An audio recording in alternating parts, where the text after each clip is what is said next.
Hey everyone, and welcome to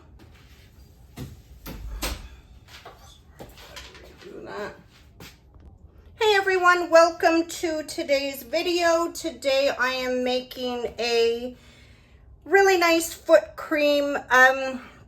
We all like a little bit of thickness in our foot cream, so I have added some thickeners into my oil phase as well as my water phase. Not only for stability, but also for the final end to the product. In a foot cream, generally we like something silky that is a little heavier than we would like a lot of times for our body. However, we don't want it so heavy and greasy that you're going to be slipping and sliding after you apply it. So this is not a natural formula. However, most foot creams, well, a great percentage of foot creams are not 100% natural. That doesn't mean you can't make a natural version. Maybe that's something I will share in the future, but today this is not Cosmos approved, but they are completely safe materials to use within the recommended safety usage rates. So I've got in my water phase some allantoin, which has wonderful properties. A lot of foot creams do have paraffin in them. I did not include paraffin here. It's not available small scale from a reputable supplier in Canada, at least, and I haven't seen it with any of the suppliers that I use in the States. So this unfortunately doesn't have paraffin in it, if that's something that you enjoy in a foot cream. But it is very silky, but absorbs beautifully. There is dimethicone in this, which of course has very silky properties. So I've weighed out my oil phase. I've weighed out my water phase. I still have to whisk my allantoin in. Allantoin truly is a wonderful and extremely affordable raw material. Now I've also got, I'm just going to move over my oil phase for sake of camera space here. I'm trying to get better with ensuring that the bowls are on the camera the entire time. And in my weigh boat, I've got Propendile. I chose Solagum AX for my rheology modifier. The reason I've chosen a gum, I've been sticking a lot with gums. Now there are some rheology modifiers that are synthetic that I'm going to be introducing to you guys in probably January, that are easy to work with without an overhead stir. That isn't the case for a lot of gelling materials. You will notice a significant difference when making gels and surfactant-based formulas. When you have an overhead stir, they turn out so much better. Sometimes, in some cases with some gelling agents, unfortunately, they just never really form when mixing by hand. If they do, there's some cases where you gotta wait like 24 hours for them to hydrate. It really can be really frustrating to work with if you don't have an overhead. If you do not own an overhead and you are thinking of purchasing one, they have some really great affordable ones on Amazon. I mean, when I say affordable, it is an investment. I will be honest, it's not like buying a $30 stick blender. I did make a post suggesting some affordable, beginner-friendly equipment that you could purchase on Amazon.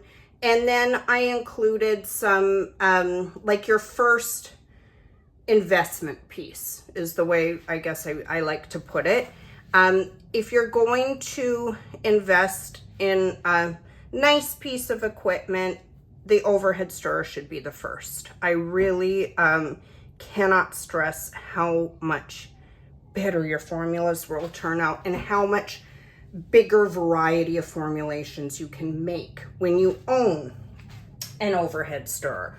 So I will actually do a separate video today on different options that are, you know, they're not too expensive. So I'm gonna slurry my Sola gum.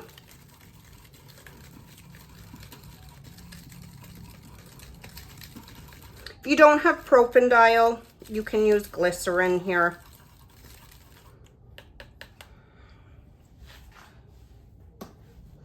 And then I'm gonna pour it in and mix it up.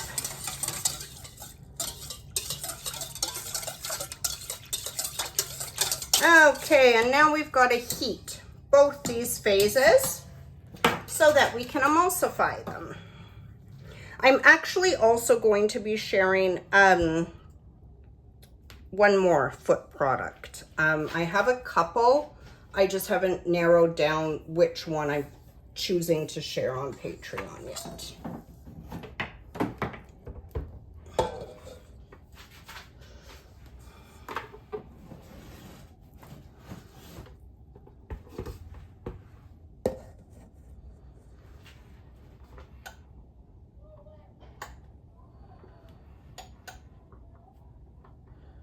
Okay, so when these heat up, I will cut the video here and I will turn it back on when they are both starting to warm up, and I got my thermometers in there.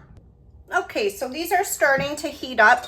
It's important when you've got a rheology modifier in your water phase, depending how high you've used, like what percentage you've used it at, it's always good to make sure you're stirring it occasionally, okay? And for your oil phase, kind of the same thing.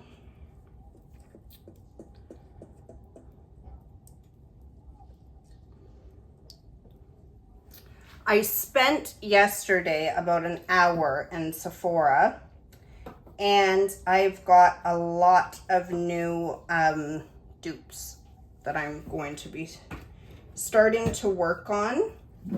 I'm also almost finished my makeup formulation course, which I started, oh my God, a while ago now. And I am ordering some new raw materials, and we'll start working on some makeup formulations for you guys. But as you know, it takes me a while to develop and share things. If I sell a formulation, I've tested it. I do not whip out formulas because I really strongly believe that if you're purchasing something, I want to know that it's stable. So I do my own stability testing for anything that I do sell. On Patreon, of course, I upload tons of educational content. I do upload more formulas to Patreon than I do to my website for sale.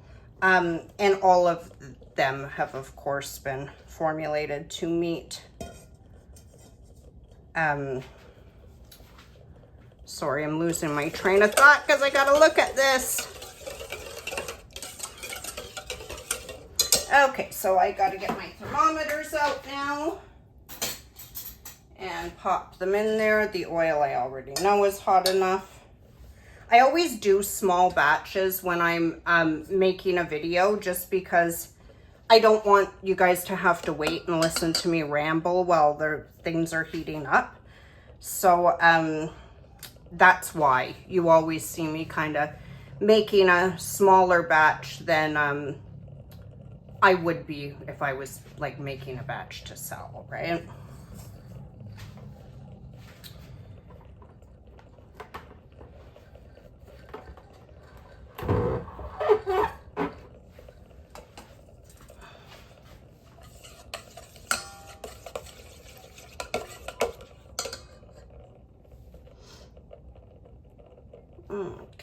this one is almost there.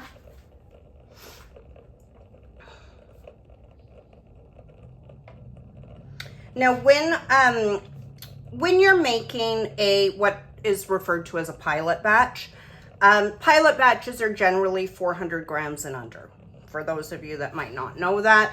And pilot batches can often, because they are such small batches, can often be whisked. However, if you are upscaling a batch, it needs to be mixed with high shear. You will not be able to break down the molecules whisking by hand. You will end up incorporating so much air into the product. It's just not ideal. So always make sure if you are upscaling. I know there's so many YouTube videos of people saying that you can mix by hand. You can't.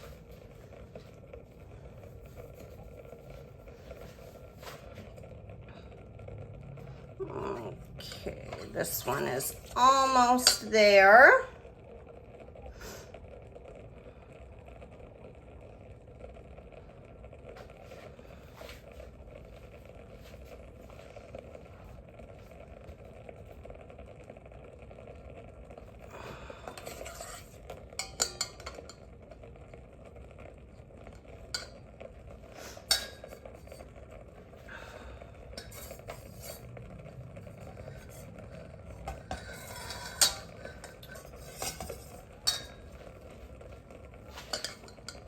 Okay.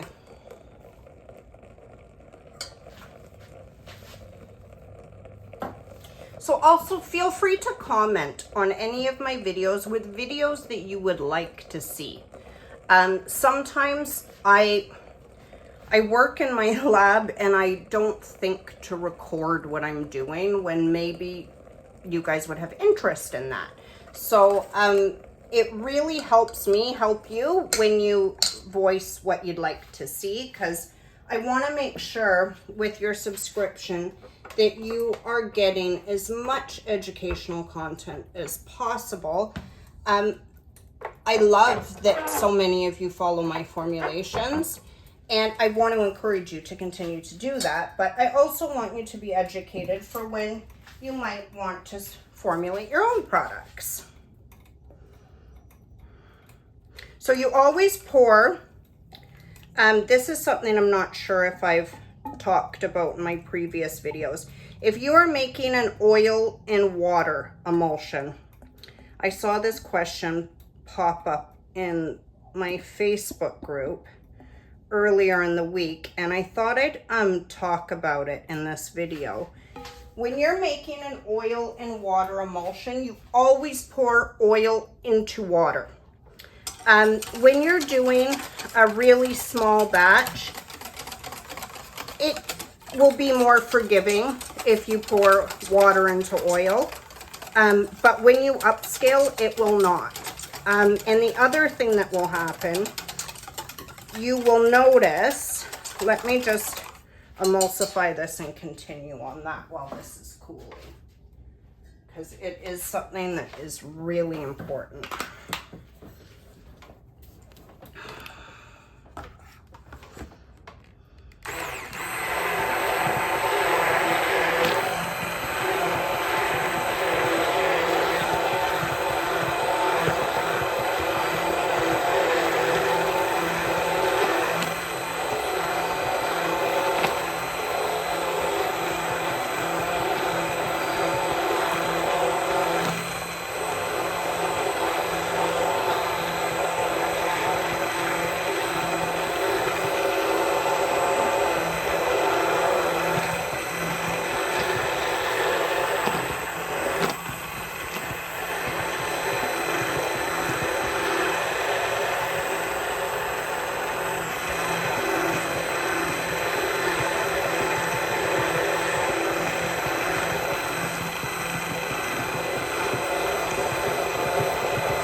Okay, so I'm going to pop this in the fridge to speed up the cooling process, and I will be right back to explain mixing oil into water. Okay, honey? I mean, honey, oh my God, it's like I'm talking to my kids. Sorry.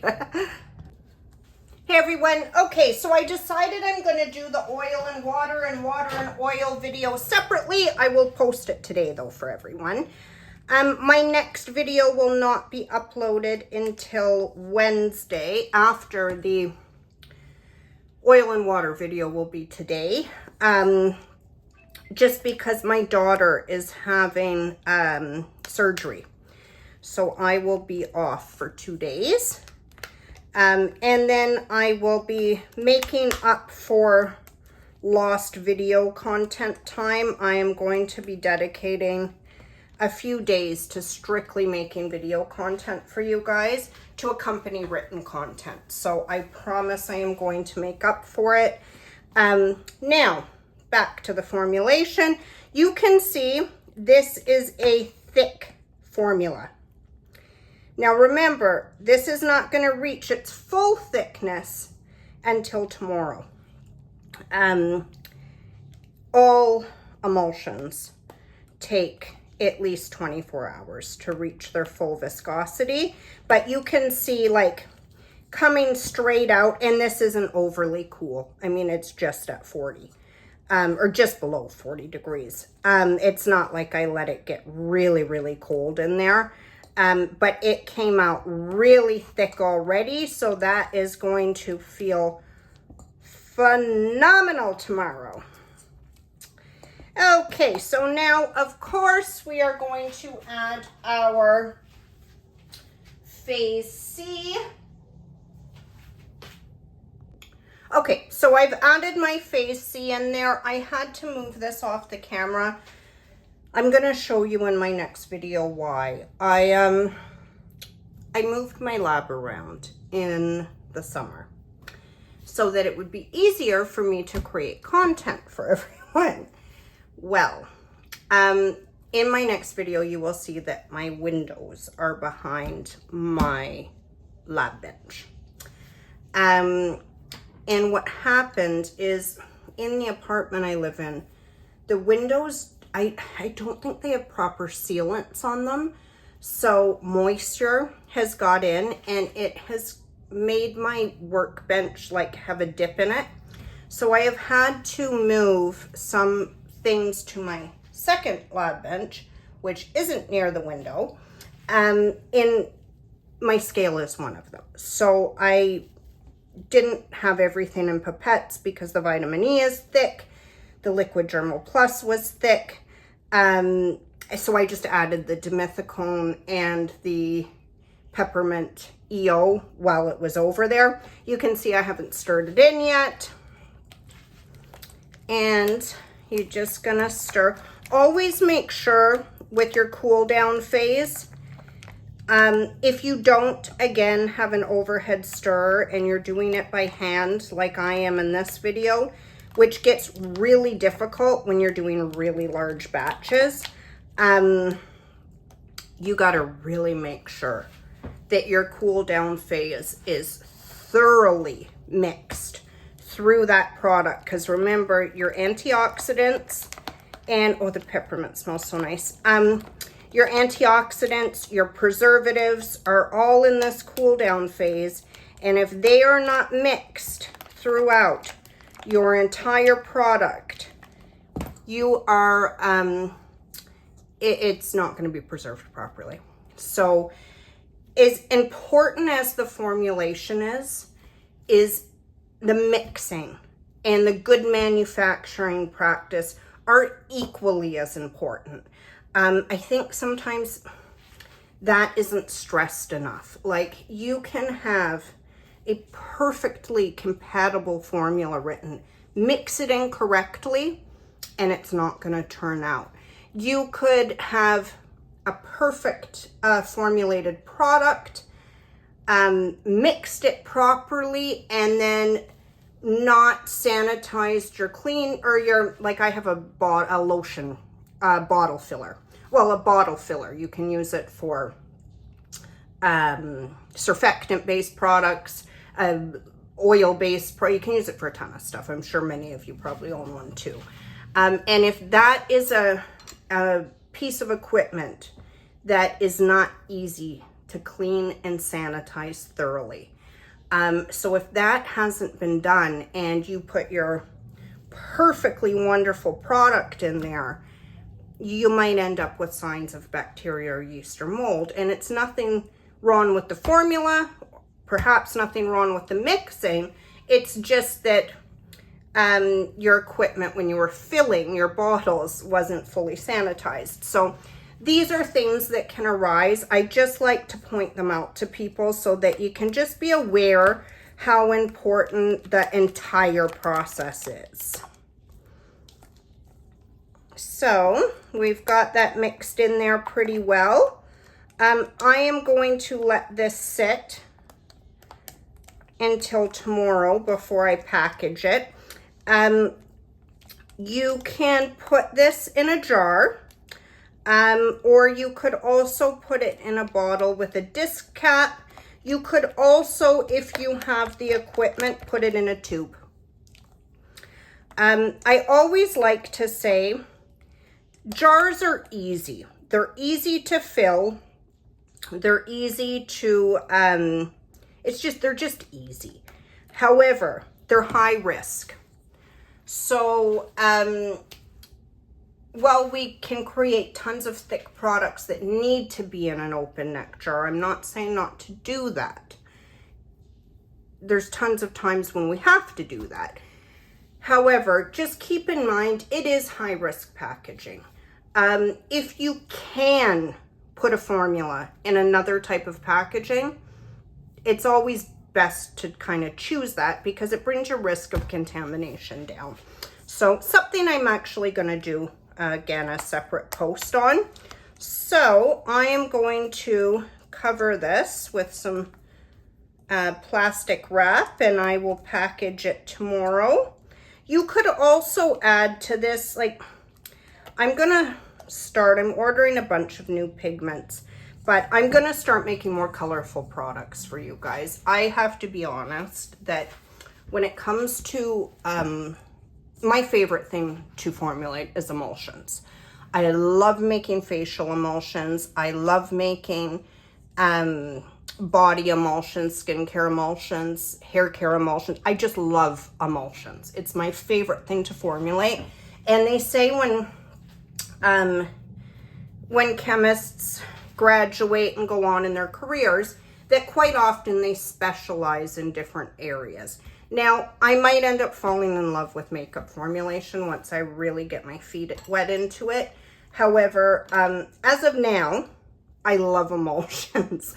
I'm very good with emulsions. Not to say I can't make great surfactant products. I can, and I do. They're not my favorite to do, if that makes sense. I just love any form of emulsions, hair conditioners, skin care, body care. I just love it. So just a little fun fact about me. Okay, I am going to cut this video off and turn my camera around so that you can see my face for once and educate you on why we pour oil into water.